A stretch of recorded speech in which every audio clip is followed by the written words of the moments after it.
Inter Milan, kelemahan Nerazzurri yang harus diperbaiki. Simone Inzaghi. Mantan pelatih legendaris Arrigo Sacchi mengakui bahwa Inter Milan telah menunjukkan tanda-tanda yang menggembirakan akhir-akhir ini. Namun menurut mantan pelatih AC Milan itu, Nerazzurri harus lebih fokus untuk mendominasi lawan di setiap pertandingan dengan lebih baik. Berbicara kepada surat kabar yang berbasis di Milan Gazzetta dello Sport dalam sebuah wawancara, Sacchi menyarankan Inter Milan harus melakukan pressing atau tekanan lebih. Seperti diketahui, Sacchi membuat komentar dalam sebuah wawancara baru-baru ini yang menunjukkan bahwa gaya sepak bola Nerazzurri sudah ketinggalan zaman. Pasukan Simone Inzaghi sekarang ini dianggap tidak tampil seperti tim-tim elit di sepak bola Eropa seperti Liverpool, Manchester City, dan Bayern Munchen. Sacchi menekankan, masalahnya adalah bahwa Nerazzurri tidak cukup fokus pada tekanan tinggi di lapangan terhadap lawan mereka.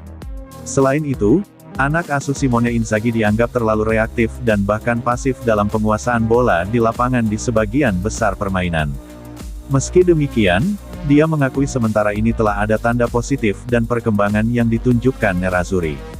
Namun menurut Sacchi, Inter Milan tetap harus lebih fokus untuk selalu mengontrol pertandingan dan lawan. Mereka harus lebih banyak menekan, katanya tentang Nerazzurri, dikutip Tribun Jogja dari Sprinter. Mereka harus terus mendominasi lapangan dan lawan. Apa kata Simone Inzaghi? Sementara itu, Simone Inzaghi melihat kebangkitan Inter Milan dari 2-0 untuk mengalahkan Empoli 4-2 sebagai peningkat kepercayaan diri yang besar untuk perebutan Scudetto dan final Coppa Italia. Nerazzurri tampak tidak meyakinkan ketika mereka tertinggal 2-0 di San Siro di setengah jam pertama dan melihat gol ketiga Empoli dianulir karena posisi offside sebelumnya.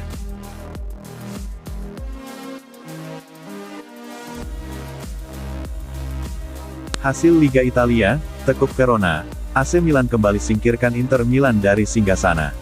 AC Milan kembali merebut puncak klasemen dari tangan Inter Milan pada Senin, tanggal 9 Mei tahun 2022. Itu terjadi setelah AC Milan mampu mengamankan kemenangan kala bertandang ke markas Verona. Rossoneri menang dengan skor cukup telak 1-3. Akan tetapi, skor pertandingan tak menggambarkan jalannya pertandingan, di mana AC Milan sempat kerepotan untuk membuat gol ke jala sang lawan. Pada akhirnya, Sandro Tonali, 2 gol, dan Alessandro Florenzi memastikan kemenangan bagi kubu Stefano Pioli. Kini, Zlatan Ibrahimovic kembali unggul 2 angka dari sang saudara muda. AC Milan berada di peringkat pertama dengan 80 poin. Sedangkan Inter Milan ada di tangga kedua dengan 78 angka. Ketika laga babak pertama seperti akan berakhir, AC Milan giliran menghentak. Sebuah soloran dari Rafael Leao di sisi kiri benar-benar menjadi pembeda. Ia lantas merangsek ke dalam kotak penalti sebelum mengirim umpan silang mendatar. Sandro Tonali mampu menyambut umpan tersebut. Skor menjadi imbang 1-1 hingga babak pertama dinyatakan usai. Pada babak kedua, AC Milan terus mencari gol untuk bisa unggul. Usaha keras Rossoneri terbayar 5 menit setelah babak kedua dimulai. Lagi-lagi kerja sama antara Rafael Leao dan Sandro Tonali sukses mengobrak-abrik pertahanan Verona. Pergerakan Leao tak bisa dihentikan oleh para pemain lawan. Ia terus merangsek hingga mengirim umpan silang ke dalam kotak penalti. Sandro Tonali sudah siap menyambut umpan tersebut dengan berdiri di posisi yang tepat. Skor menjadi 1-2 untuk Rossoneri. Tim asal kota Milan ini kembali menambah keunggulan. Tepatnya di menit ke-87, ketika Alessandro Florenzi berhasil menceploskan si kulit bundar. Kedudukan menjadi 1-3 bagi AC Milan dan bertahan hingga pertandingan usai.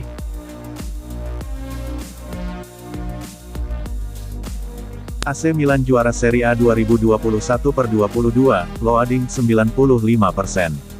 AC Milan menundukkan Hellas Verona 3-1 dalam duel pekan ke-36 Serie A 2021/22, Senin, tanggal 9 Mei tahun 2022.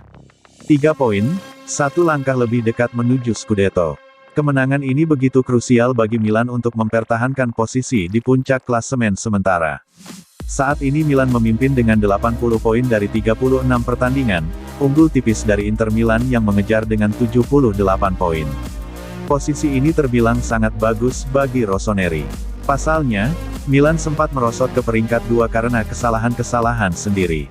Lalu Inter kalah dan Milan memanfaatkannya untuk kembali ke puncak. Kini, Dengan 2 pertandingan tersisa, tekanan di pundak pemain Milan semakin besar. Mereka sudah menuntaskan 95% musim, tinggal 5% lagi untuk juara Liga Italia. Torehan 80 poin dari 36 pertandingan menunjukkan bahwa Milan bisa bersaing dalam perebutan gelar juara.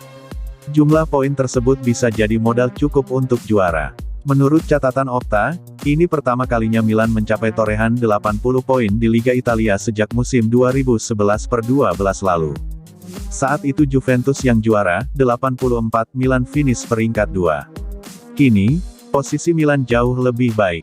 Mereka mengantongi 80 poin, memimpin, dan sudah menempuh 95% musim. Dengan 2 kemenangan lagi, Milan bisa meraih Scudetto. Faktor mental, posisi Milan saat ini tentu menuntut fokus penuh dari para pemain. Tekanan bakal terasa sangat besar, khususnya bagi pemain-pemain muda.